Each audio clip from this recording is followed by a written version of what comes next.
Finalement, le peu de confort remet l'essentiel au centre.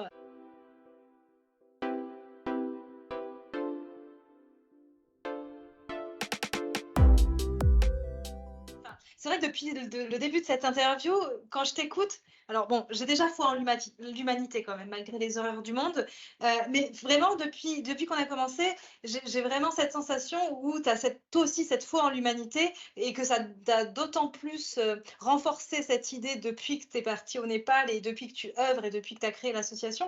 Mais est-ce qu'il y a quand même eu, à un moment donné, une mauvaise surprise, une grosse difficulté, tu vois, un couac quoi, tu vois? C'est compliqué de t'en trouver, hein, parce que là-bas, alors c'est vrai que c'est un autre monde, franchement, quand on arrive là-bas et qu'on débarque dans Katmandou, où ça va à 100 000 à l'heure, et puis moi je suis issu du bassin d'Arcachon, où c'est très calme, où voilà, moi j'aime bien la campagne, donc du coup débarquer là-bas, c'est vrai que ça fait un choc. Mais en fait, le contact avec les gens est tellement facile et qu'il y a il y a une telle bienveillance dans les gens là-bas. Et c'est 100% des personnes là-bas. On n'est pas, moi, je peux pas te dire quelque chose de négatif sur une personne parce que 100% des personnes sur place là-bas ont une bienveillance assez exceptionnelle. Et c'est ça qui fait il y a des difficultés qui se font sur place. Bon, ben voilà, on dort sur du bois. Les trajets là-bas sont très très longs, c'est-à-dire que pour faire 60 km, eh bien, des fois on peut mettre 7-8 heures dans un bus local où c'est compliqué, mais ça fait partie du voyage et en fait on s'y sent très très bien. Moi, pour l'avoir vécu, et aussi, on en parle régulièrement avec ma femme et mes enfants. Ils veulent y retourner. C'est quelque chose qui est ancré en eux. Là, il y a des difficultés sur place, mais on les oublie.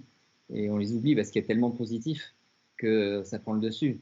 Et le contact avec ces gens-là, c'est extraordinaire, tout ce qu'on vit là-bas. C'est des choses que voilà, ici, eh ben, c'est difficile des fois de parler à son voisin. Souvent, son voisin, on le connaît même pas, on le voit pas forcément.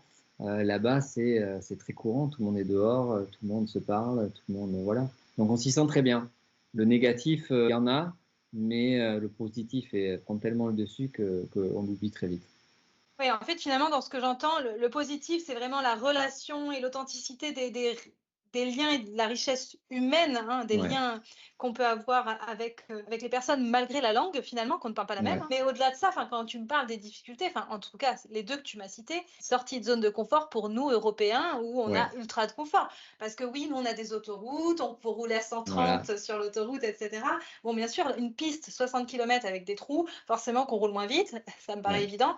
Et puis, bah, dormir, sur une planche au lieu d'un matelas confort de 30 centimètres d'épaisseur, ça, Voilà. c'est vraiment du confort, à la française, quoi. Enfin, Ouais, ce que je te disais, hein, l'aspect négatif, on est juste sur le confort en fait. c'est Donc, ça. et ce confort-là, sur place là-bas, on l'oublie parce que c'est vrai qu'ici, on est dans un monde d'ultra consommation. Il nous faut la dernière télé, il nous faut le dernier iPhone. Là-bas, on n'a pas tout ça. On n'a pas tout ça. Mais qu'est-ce qui est le plus important dans l'être humain, vraiment? Et Et le c'est fait finalement d'allier ça à donc cette partie-là où ben, vivre dans le strict minimum, mais qui suffit amplement. Le soir, on vit au coin du feu. Voilà, c'est des cuisines qui sont tout à fait typiques et c'est ça aussi qui est extraordinaire à vivre aussi là-bas sur place. Et le fait d'allier ça, cette partie humanitaire qu'on peut faire en parallèle, bon ben voilà, on ressort grandi de tout ça et une fois qu'on ressort de ça, on voit les choses complètement différemment. Ça c'est clair. mmh. Oui, oui, finalement, le peu de confort remet l'essentiel au centre Tout à et fait. en fait, C'est on exactement est ça. heureux, dans ce qu'on fait, dans ce qu'on est, vraiment Ouais. l'être. Est-ce que tu aurais un fait marquant à nous partager depuis l'histoire de la création de l'association? Alors un fait marquant, oui, c'est dernièrement en fait le Ouais, fait ouais. de pouvoir donc là il y a 3 semaines on est parti sur 8 jours. C'est-à-dire, on va essayer si on peut bien évidemment d'y aller tous les ans, voir un petit peu l'avancée des projets et également de voir les besoins qu'il peut y avoir sur d'autres aspects. Donc dernièrement, oui, on a pu revoir certaines écoles et notamment les professeurs avec qui on avait créé un lien assez fort parce que les professeurs qui ont aussi contribué au projet. C'est-à-dire qu'elles nous ont donné la main à la pâte pour la rénovation d'école. Donc, du coup, on était tout le temps avec eux. Ils étaient 5 au total. Et le fait de les revoir là, quand on est arrivé sur place, donc déjà, il y a eu un accueil assez extraordinaire. Il faut savoir que le Népal, c'est les rois de la reconnaissance. C'est-à-dire que là-bas, tout ce qu'on peut faire pour eux, il y a une reconnaissance qui est assez folle. Il y a après des cérémonies qui sont organisées assez incroyables pour remercier les personnes. Donc là-dessus, voilà, nous, le fait marquant, il est tout récent, c'est d'avoir revu ces personnes-là. Ils se sont effondrés littéralement quand on est arrivé. Voilà, se souvenaient de tout ce qu'on avait fait pour eux alors qu'on n'avait pas l'association encore. Ça, c'est vraiment un fait marquant. On essaye, les écoles aussi qui ont été refaites, de les aider suivant les besoins tout au long de l'année aussi, en leur fournissant du matériel, soit ordinateur, imprimante, un aspirateur. Tout au long de l'année, voilà, il y a quand même un suivi qui est fait et on essaye de, voilà. Nous, ce qu'on souhaite, c'est que toutes les écoles qui sont refaites, on fait un suivi derrière pour pas qu'elles retombent un petit peu dans leur travers parce qu'elles ont souvent les personnes ont souvent pris de mauvaises habitudes. Donc, tous les 2-3 mois, il y a une personne de l'association Nîmes qui va sur place voir un petit peu comment ça se passe, comment c'est entretenu. Et puis, soit il y a un rappel à l'ordre qui est fait pour essayer de les sensibiliser dans ça c'est bien, ça c'est pas bien. Mais la plupart du temps, voilà, pour l'avoir vu il y a très récemment, les écoles sont toutes dans un état comme on l'a laissé presque. Donc ça aussi c'est plutôt positif, quoi. Ok, ça fait un peu partie du contrat en fait quand il y a eu Ouais, la tout à fait, ouais. rénovation. Ouais, ouais. Voilà, c'est ça. Ok, C'est lié, ouais. super. Est-ce que toi, tu pourrais nous raconter une anecdote, si tu en as une particulière, de ta propre expérience à travers tes voyages, celui d'il y a un an et celui d'il y a 3 semaines? Est-ce que tu as une anecdote qui t'a particulièrement marqué? Une anecdote, oui, je peux t'en raconter une. C'est plutôt une anecdote assez rigolote. C'est quand on est arrivé donc à Katmandou. Ensuite, donc il a fallu se rendre parce que pour aller au village, c'est une dizaine d'heures de route. Donc dans des routes, comme je l'ai dit tout à l'heure, assez incroyables, hein. Le Népal est connu pour ses routes qui sont un peu laborieuses. C'est tout le temps en travaux en fait. Ils refont la route, ensuite il y a les moussons qui détruisent les routes et ils refont. Mais ils refont pas un tronçon par tronçon. Ils refont les 60 km qui vont de Katmandou à Pokhara d'un coup. Donc c'est en travaux tout le temps. Et ça fait des années que ça dure. Nous, c'était quand même notre premier gros voyage. Et donc le fait de rentrer dans ce bus local pour 7-8 heures, on l'a vécu, ça a été assez fou. C'est-à-dire que c'est des gens qui rentrent tout d'un coup pour déposer des cartons et qu'on puisse leur livrer. Nous, on était devant, donc du coup, on réceptionnait les cartons et il fallait 3 arrêts plus loin déposer les cartons à celui qui venait les chercher. Et d'un coup, il y a même quelqu'un qui est venu avec une chèvre. C'est-à-dire la chèvre, il fait rentrer la chèvre dans le bus. Et est-ce que vous pouvez me déposer ma chèvre à une dizaine de kilomètres, voilà. Donc on a tenu la chèvre dans le bus pendant qu'il était complètement effrayé pour la déposer là-bas. Donc voilà, donc le trajet en vivant tout ça passe beaucoup plus vite parce que c'est vraiment typique. Et voilà, des histoires comme ça, c'est vrai qu'il y en a assez régulièrement. Parce que voilà, en fait, on vit intensément le voyage. Il se passe tellement de choses ici, voilà, on a les autoroutes, ça roule, 130 km/h, on a des régulateurs, on a tout ce qui va bien. Et voilà, et puis on arrive 4-5 heures après, ça y est, on est arrivé, bon, voilà. Et que Rien vu du là-bas, voyage, hein. c'est assez intense, voilà. C'est des motos, ils arrêtent des motos, on ne connaît même pas. Est-ce que, est-ce que tu peux déposer le petit pour éviter qu'il marche plus loin? Au début, c'est assez effrayant, mais ça se passe très bien. Et puis, ça fait partie après du quotidien. Donc voilà, des histoires comme ça, c'est toujours dans le vécu, dans ce que tu ressens. Il y en a il y en a des tonnes, mais comme ça, on vit intensément le voyage. Quel est le profil à peu près, ou alors il n'y a pas de profil type de tes bénévoles, parce que du coup, tu en as eu Ouais. 15 en 2023. Là, tu as visu un petit peu sur ce 2024. Toi, ça part de votre famille à la base? Alors le profil, c'est 90%, on va dire, des personnes qui sont parties ont entre 20 et 30 ans. C'est des personnes qui sont la plupart du temps en fin d'études et qui sont, avant de se lancer dans la vie active, qui recherchent des projets concrets à réaliser sur place. Ça, c'est les profils numéro un, on va dire, que je peux avoir via tous les contacts que j'ai. Après, c'est assez varié, hein. Franchement, on a des personnes qui sont en cours de reconversion et qui souhaitent, avant de se relancer dans quelque chose, vivre quelque chose d'intense. Donc, ils font ces projets-là. Il y en a qui font des tours du monde et qui prévoient de faire de l'humanitaire en se rendant au Népal, donc qui nous contactent. Il y a des retraités qui ont aidé là, il y a 2 mois pour la campagne de dépistage, un médecin gynécologue qui est encore en activité, qui exerce un petit peu, mais qui voulait également se lancer là-dedans. Donc il est parti avec sa femme, ils ont bien aidé pour faire cette campagne de dépistage-là. Donc voilà, les profils sont assez variés, mais la plupart du temps, ce sont quand même des jeunes qui souhaitent s'engager. Je trouve ça très bien de leur part de pouvoir faire ça avant de partir dans la vie active, parce que très jeunes, ils vont voir directement ce qui se passe ailleurs, que la vie n'est pas forcément facile ailleurs, et ça va leur mettre une petite graine dans la tête pour le futur, pour leur vie future, voir les choses peut-être un petit peu différemment. Nous, ça a été le cas. Donc, moi, je sais qu'à cet âge-là, voyager, effectuer ça, j'y pensais même pas, hein. C'était un milieu de. Je pense que c'est admirable de penser à tout ça et de pouvoir le faire. Maintenant, les mentalités ont changé, hein. Les jeunes s'engagent et n'hésitent pas à partir maintenant au bout du monde pour faire tout un tas de projets. Donc, chose qui était un peu moins le cas avant. Tout un tas de personnes de certains âges qui partent, mais la plupart du temps, ce sont quand même des jeunes.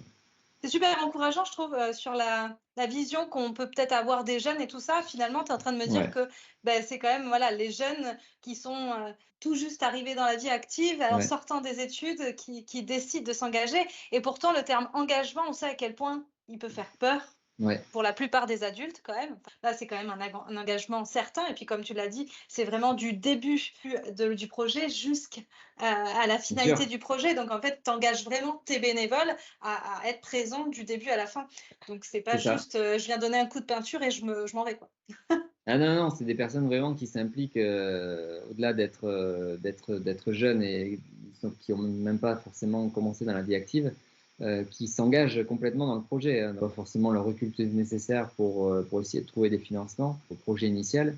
Mais malgré tout, voilà, ils essayent de trouver des pistes, des solutions, s'intéresser au projet, ce qui va être fait, comment ça va être là-bas, et sur place aussi, qui s'engagent concrètement dans ce qu'ils font. Toutes les personnes que j'ai pu rencontrer qui ont pu s'engager là-dessus ont toutes été des personnes assez admirables. Mmh. Et donc du coup, on est la première famille depuis que tu as créé l'association qui s'engage en tant que bénévole? Ah ben exactement, avec les enfants, voilà, c'est un petit peu notre histoire qui se rejoint. Pour l'avoir vécu, vous allez le vivre. C'est la première famille à réaliser ça, donc avec les enfants. Donc ça aussi, ça va être le fait d'impliquer des enfants en bas âge comme ça, c'est quelque chose d'extraordinaire et il faut oser. Moi, j'encourage les gens à le faire. Ça peut faire peur, mais j'encourage vraiment les gens à le faire parce que c'est quelque chose dont on se souvient, dont les enfants se souviennent et vont en parler pendant très longtemps. Ça va leur mettre, comme je l'ai dit tout à l'heure, une petite graine dans la tête qui fait que, voilà, comment ça se passe ailleurs. Ah oui, c'est pas comme ça, ils n'ont pas tous les jouets du monde. C'est très important et bravo pour l'engagement de vouloir faire ça tous les quatre parce que, voilà, vous allez vivre quelque chose d'assez incroyable qui va, j'en suis certain, vous marquer pour le restant. Merci. Oser de sortir des sentiers battus finalement, quand on ose pousser les portes, on arrive à avoir, enfin nous, on va même le faire avec une continuité pédagogique, et les Ouais, enfants vont être impliqués et dans le projet de la mission humanitaire et dans le projet au niveau école, en fait, de leur école dans laquelle ils partent. Donc c'est vraiment, incroyable, quoi. Faut pas qu'il y ait de frein par rapport notamment aux enfants, parce que comme tu l'as dit, non. les gens sont ultra bienveillants en plus au Népal. Est-ce que tu as une vision sur l'impact que l'association a justement sur la communauté népalaise du coup? Enfin, tu as des retours de Shankar une fois que les bénévoles y sont passés, que vous y êtes passés? Enfin, vraiment, est-ce qu'il y a un retour là-dessus? Ouais, bien sûr, hein, là-dessus, ça aussi, c'est un aspect très important, c'est qu'il y a une continuité derrière. C'est-à-dire que nous, on fait ces projets-là, mais derrière, déjà le fait que d'autres écoles voient ce qui a été fait, font une demande d'aide pour venir en aide à leur propre école, déjà ça, c'est un point ultra positif parce que ça montre que ben, tout ce qui a été fait, ça a un impact direct sur le reste. On cible des projets, mais nous, on souhaite vraiment apporter de l'aide à un maximum d'écoles. Donc, c'est un impact direct et également sur la communauté, c'est-à-dire que sur la relation également qu'on peut avoir avec les femmes. Il faut savoir que les femmes là-bas sont très dépendantes de leur mari. C'est-à-dire que les maris s'en vont la plupart du temps à l'étranger pour trouver du boulot et envoyer ben, leurs revenus à leurs femmes pour qu'elles puissent vivre. Donc là-dessus, nous, on essaye également dans des projets futurs de créer des coopératives pour les femmes pour qu'elles puissent vivre de l'agriculture, c'est-à-dire qu'elles puissent là-bas, pour l'instant, elles stockent leurs légumes un petit peu comme un peu.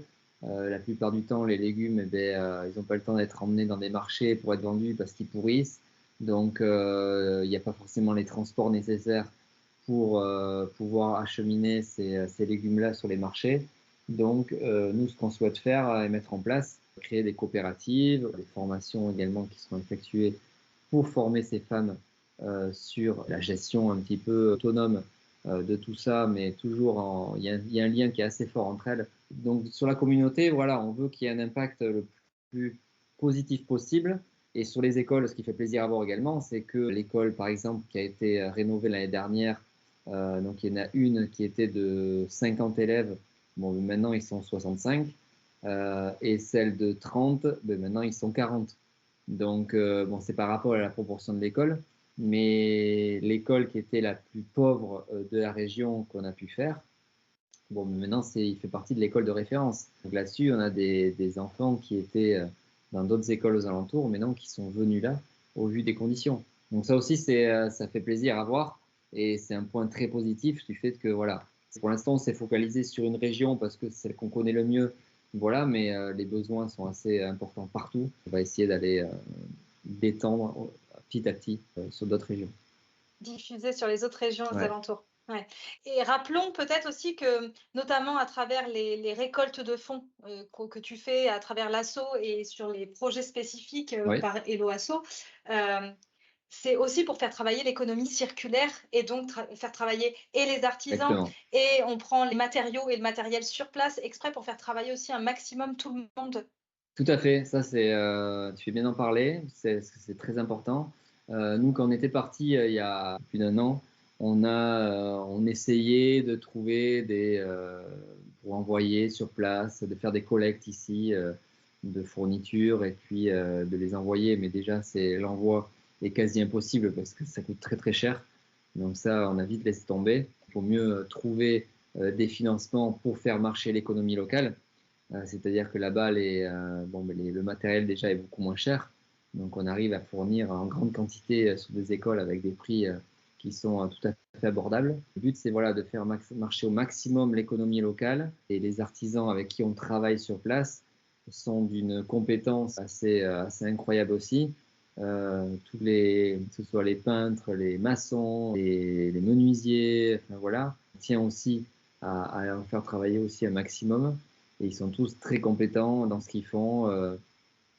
Et puis pareil, moi je suis transparent avec, d'ailleurs on peut le retrouver sur notre site internet, tous les budgets que représentent tous les projets. C'est-à-dire que là-bas, avec environ 4500 euros, bon, mais on rénove une école de A à Z. C'est-à-dire qu'on refait les peintures, on refait les sols, on pose des fenêtres avec moustiquaires, on les équipe de fournitures, d'uniformes, de doudounes, un ordinateur, une imprimante. Et voilà, et une école est refaite de A à Z avec ça. En France, on voulait s'impliquer également en France au début sur des projets, mais c'est quasi impossible avec ces montants-là de faire quelque chose. Là-bas, on va dire qu'il y a un bon retour sur investissement. Donc voilà, c'est ça qui est aussi positif et qui nous a aussi poussé à créer l'association. Avec un budget tout à fait raisonnable, on arrive à faire des choses incroyables.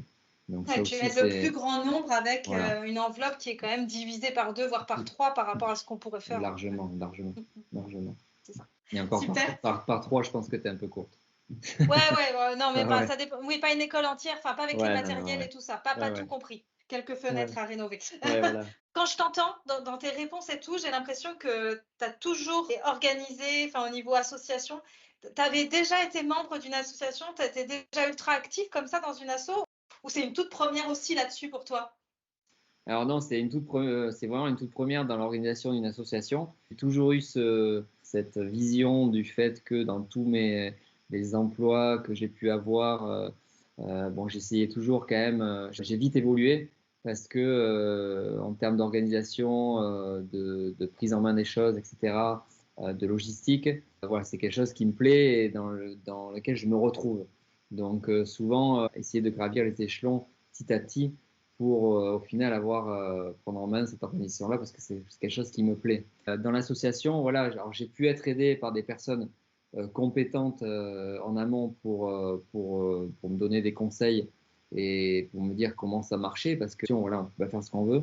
Euh, donc il y a des règles à avoir. J'ai été aidé par des personnes qui avaient créé des associations en amont. J'ai eu des conseils, mais voilà, moi c'est une première, donc c'est assez prenant. J'ai lancé là-dedans, mais je ne pensais pas que ça allait prendre autant de temps. C'est pour la bonne cause et moi, toutes les personnes qui souhaitent nous épauler dans cette mission de l'association, parce qu'il y a une multitude de choses à faire dans la gestion des réseaux, gestion du site, le développement des projets. Enfin, tout ça, c'est moi, je suis voilà, toutes les personnes bienveillantes et qui ont envie de s'investir sont les bienvenues. Mais pour moi, c'était vraiment une réelle première de se lancer là-dedans, dans le milieu associatif. Moi, j'étais dans le milieu associatif, mais dans le milieu du sport. Donc, c'est quelque chose de C'est pas mal. complètement différent là-dessus. C'est pas pareil. J'ai œuvré pas mal de temps dans le club local à côté de chez moi. Mais voilà, c'est dans ce milieu-là, c'est vraiment une première. OK. C'est ce que tu me disais. Là, ça prend du temps quand même. Tu continues, là, tu avais ton travail. Tu nous as parlé Ouais. que tu étais négociateur en vin. Tout à l'heure, enfin, tu nous parles de toutes les missions diverses et variées quand même de l'association, que par exemple, tu as Shanker presque tous les jours au téléphone. Mm. Est-ce que tu saurais me quantifier le temps par semaine que tu alloues juste à l'association en dehors de ton travail? Ah ben c'est minimum une dizaine d'heures par semaine, quoi. Ça prend pour faire ça. Alors certes, oui, j'ai mon boulot à côté qui me prend pas mal de temps. La priorité, bien évidemment, parce que voilà, j'essaye au maximum suivant les semaines, il y a des semaines un petit peu plus calmes, il y a des semaines où l'échéance approche en termes de projet, où il faut être un petit peu plus actif pour trouver les derniers financements, pour organiser sur place, même si voilà, j'ai des personnes sur place adéquates, mais pour organiser tout ça, leur venue, enfin, voilà, il y a tout un tas de choses à mettre en place au niveau de leur programme aussi, parce qu'il y a la partie humanitaire, mais il y a aussi des autres choses à côté. Il y a souvent des personnes qui souhaitent découvrir d'autres choses au Népal, et là aussi, on leur permet, grâce à Schenker, de pouvoir découvrir autre chose aussi. Donc voilà, ça prend du temps. Moi, j'essaye de faire voilà, au maximum de ce que je peux. J'ai ma femme qui m'épaule dans la création de cette association-là depuis le début. J'ai des personnes d'anciens bénévoles qui sont revenus et qui créent des événements autres pour essayer de trouver des financements. Donc voilà, il y a tout un tas de choses à faire, mais c'est des choses tellement passionnantes que moi, ça me dérange absolument pas de passer du temps pour essayer d'apporter un maximum d'aide à ce pays. Ta femme te soutient parce que finalement, la création de cette association, ça reste dans la continuité du projet familial du Tout à fait. voyage d'il y a un peu plus d'un an. Euh, Et que c'est parti de la crise de la quarantaine un peu, c'est ce que tu nous disais au Ouais. tout début. Du coup, comment tu te sens avec ta crise de quarantaine maintenant que c'est passé, que tu as fait ça et que tu as créé cette association et que tu es sur une multitude de projets à la fois, donc ça va au-delà de toi et Mm, juste toi et ta famille. mm. Est-ce que tu es un petit peu un sentiment d'accomplissement ou quel est le mot qui te viendrait justement? Alors ça peut paraître un peu égoïste quand on y vient comme ça, parce que on peut se dire bon ben voilà, il a fait ça pour se faire du bien, et puis voilà. Donc certes, c'était parti de là où j'avais besoin de donner du sens à ce que je faisais. C'est pour ça qu'on a fait ça. Et j'ai envie de dire c'est donnant-donnant parce que on donne du bien aux autres et on apporte du confort aux autres. Et ça permet, il faut savoir que l'aspect numéro un qui apporte du bien à soi, c'est apporter du bien aux autres. La Ouais. contribution et la notion d'altruisme, ça c'est la notion la plus importante. Quand quelqu'un sur n'importe quoi, quand on va donner un coup de main à un voisin ou quoi, on se sent beaucoup mieux après l'avoir fait, souvent. Donc ça, moi, c'est vrai que je voulais continuer pour pas oublier tout ce que j'avais fait et pas faire une mission humanitaire et puis on revient et puis on passe à autre chose. Mm. Voilà, je voulais quand même garder ce lien. C'est vrai que maintenant, on voyage un petit peu différemment aussi. Après avoir vécu ça, ça m'a également complètement transformé là-dessus. Et toutes les personnes qui partent sur place, que ce soit la crise de la quarantaine ou la crise de la vingtaine, à vouloir se lancer dans quelque chose, voilà, les gens reviennent transformés. Donc c'est le but aussi. Et les gens nous apportent tellement de bonheur sur place et le fait de pouvoir faire tous ces projets et d'avoir un nombre de retours positifs incalculables dans tout ce qu'on fait aussi, ça a du sens. C'est aussi ça, les retours qu'on peut avoir positifs dans tout ce qu'on fait qui font que ça fait du bien aussi. Et c'est pour ça qu'on souhaite continuer un maximum pour réaliser tout un tas de projets le plus rapidement possible. Mm. Super. Pour justement clôturer cette bel échange, le petit mot de la fin, que dirais-tu à la personne qui regarde là cette vidéo et qui hésite encore à se lancer dans une initiative similaire justement dans cette association ou même dans tout autre projet? Voilà, le conseil que tu lui donnerais. Mais moi, je lui dirais de ne pas avoir peur, de se lancer. Si c'est quelque chose qui te trotte en tête, je te dis, ouais, c'est quelque chose, mais je le ferai dans 6 mois, je le ferai dans un an, c'est quelque chose que je ferai plus tard. Non, fais-le maintenant. Ça veut dire que tu y penses et que tu as besoin de faire ça. Il faut pas avoir peur. Il faut pas avoir peur, si on a des enfants, de vouloir vivre ça avec ses enfants. Il faut se lancer. C'est quelque chose vraiment qui procure énormément de bien-être dans ce qu'on fait. C'est des démarches ultra positives. C'est pour également le bien-être des autres aussi. Donc là-dessus, il faut vraiment, ça a été ton cas avec ta famille, où tu vas embarquer toute ta famille dans ce projet-là. Et bravo de se lancer là-dedans parce que c'est vraiment admirable de le faire et de se lancer. Le plus dur, c'est de se lancer. Une fois que le projet est lancé, bon, ça devient un petit peu plus concret. Mais le tout, c'est, voilà, n'ayez pas peur. Un pays, quand on n'est pas issu de ce milieu-là et qu'on n'est pas forcément on est attaché à notre quotidien, ça peut être quelque chose aussi qui fasse peur. Donc là aussi, n'ayez pas peur de partir dans des pays qui sont à l'ultra à l'inverse de nous. Comme j'ai dit tout à l'heure, ils ont beaucoup moins de choses, mais on s'y sent très bien. Et voilà, c'est vraiment le critère numéro un, c'est lancez-vous. Et Voilà, réfléchissez après. voilà. Presque ça. Exactement. Oui, oui, passer à l'action et après, les excuses, en fait, sont dégommées parce qu'on va trouver des solutions Et, petit à petit. et surtout, n'écoutez pas tout ce qui peut se dire aussi. Souvent, on est pollué aussi par des personnes autour de nous. Pourquoi tu fais ça? Pourquoi tu vas là-bas? Etc. Non, si on a un projet en tête et qu'on souhaite le faire, voilà, éviter de se polluer l'esprit par des discours à droite à gauche. Il y aura toujours des personnes qui vont critiquer tout ce qui va être fait. On peut mettre les œillères et foncer. Voilà. Voilà. Souvent, ces personnes-là sont souvent empreintes de peur et surtout ne feraient même pas le quart ou le dixième Voilà. de ce qu'on ose faire. Donc, c'est sûr que voilà. C'est bien aussi des fois de mettre un petit peu les œillères, comme tu as Ouais, dit, pour exactement. continuer à filer Faut droit avancer, devant. ouais. Eh ben, nous arrivons à la fin de cette interview qui a duré quand même un certain temps. Merci beaucoup Rémi pour cette authenticité dans tes partages, ce détail. On sent que tu es animé. Enfin, Mm. vraiment, voilà, on sent pourquoi tu as créé cette association pour vraiment avoir un fil rouge et ne pas laisser retomber le soufflet de ce voyage d'il y a un peu plus d'un an que vous avez fait en famille. Il y a une véritable continuité et finalement, il y a encore plein de projets et plein de belles Ouais. surprises à venir pour cette association qui est grandissante.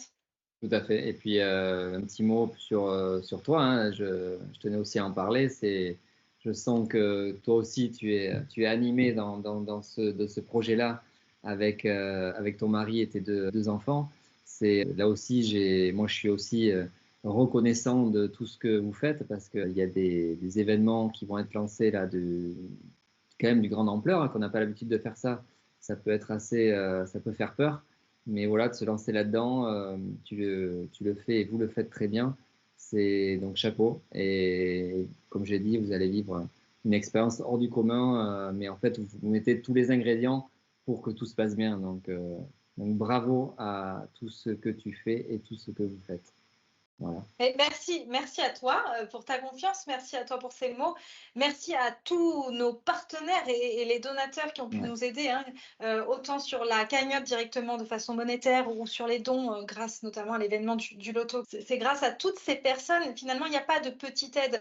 Tous les maillons de la chaîne sont importants et c'est important de le tout à rappeler fait. parce que ben, même ceux qui participent pas financièrement directement ou qui peuvent pas venir participer par exemple au loto, eh ben, j'ai des petites mains qui me font des gâteaux et ben même ça, Ouais, en fait, c'est du temps dégagé pour moi et que je vais exactement. pouvoir revendre et ça, c'est des bénéfices. Bien Tous les sûr. bénéfices du loto seront reversés dans la cagnotte et du coup permettront sûrement de pouvoir notamment construire le réservoir d'eau qui était même pas prévu à l'origine, mais qui finalement va sûrement avoir lieu et ça, c'est un véritable, accomplissement en soi Ouais, parce qu'on tout à se fait. dit: «Mais on offre un confort supplémentaire qui était pas prévu au départ» et que finalement sur le même temps, de présence sur place, on va pouvoir faire, 2 fois plus de choses presque, en fait, c'est ça. Exactement, c'est l'école de 75 élèves, je crois.